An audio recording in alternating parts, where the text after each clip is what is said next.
안녕하세요. 양근이에요. 오늘은 주택을 사고 팔면서 절세를 할 수 있는 가장 좋은 방법은 뭐니 해도 양도세, 비과세를 받는 일이겠죠. 1세대 1주택 비과세 요건에 대해서 알아보겠습니다. 하지만 만만치 않은 것이 1세대 1주택 비과세 요건입니다. 1세대 1주택 비과세는 거주자인 1세대가 양도일 현재 국내에 1주택을 보유하고 다음의 요건을 모두 갖추고 양도하는 경우에 적용되는데요.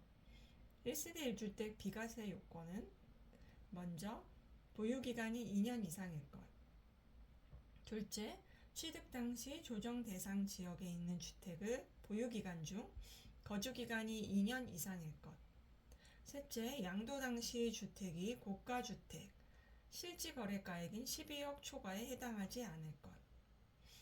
1세대의 정의는 소득법상 첫째, 거주자 및 그 배우자, 법률상 이혼했지만 사실상 이혼이라 보기 어려운 경우도 포함합니다. 또 둘째, 그들과 같은 주소 또는 거소에서 같이 살면서 셋째, 생계를 같이 하는 자, 거주자 및 그 배우자의 직계 좀비 속과 형제 자매를 말하죠. 보유기간과 거주기간의 요건은 1세대 1주택 비과세 주택의 보유기간은 2년 이상이어야 하고 보유기간은 원칙적으로 주택 취득일에서 양도일까지를 계산합니다.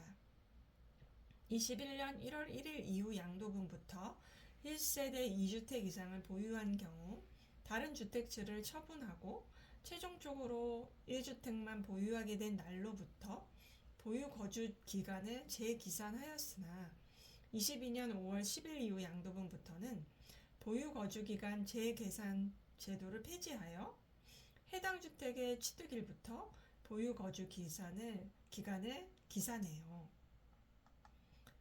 거주기간 요건을 적용하지 않는 경우도 있는데요. 계약금 지급일 현재 무주택 1세대 등 조정 대상 지역에 공고가 있은 날 이전에 매매계약을 체결하고 계약금을 지급한 사실이 증빙서류에 의하여 확인되는 계약금 지급일 현재 무주택 1세대의 경우에는 거주 요건을 적용하지 않아요. 또 조정 대상 지역 내 일정 요건의 임대주택, 소득법 세법 제168조 제1항에 따른 사업자 등록과 민간임대주택에 관한 특별법 제5조에 따른 임대사업자 등록을 한 경우에는 거주 요건을 적용하지 않습니다. 다만 민간임대주택에 관한 특별법 제43조를 위반하여 임대 의무기간 중에 해당 주택을 양도하는 경우와 임대보증금 또는 임대료의 증가율이 5%를 초과하는 경우에는 거주 요건을 적용하여 2019년 2월 12일 이후 주택 임대차 계약을 체결하거나 기존 계약을 갱신하는 분부터 적용됩니다. 보유기간 및 거주기간을 적용하지 않는 경우는 민간 건설 임대주택 또는 공공 매입 임대주택을 취득하여 양도하는 경우로서 해당 임대주택의 임차일로부터 해당 주택의 양도일까지의 기간 중 세대 전원이 거주한 기간이 5년 이상인 경우, 또 주택 및 그 부수토지 전부 또는 일부가 공익사업을 위한 토지 등의 취득 및 보상에 관한 법률에 의해 협의 매수, 수용 및 그 밖의 법률에 의해서 수용되는 경우, 또 해외 이주법에 따른 해외 이주로 세대 전원이 출국하는 경우, 1년 이상 계속하여 국외에 거주를 필요로 하는 취약 또는 근무상의 형편으로 세대 전원이 출국하는 경우, 1년 이상 거주한 주택을 취약, 근무상의 형편, 질병의 요양, 그 밖에 부득이한 사유로 양도하는 경우, 1세대 1주택이라면 비과세가 된다면 거의 생각하지만 생각보다 쉽지 않은 경우가 많아요.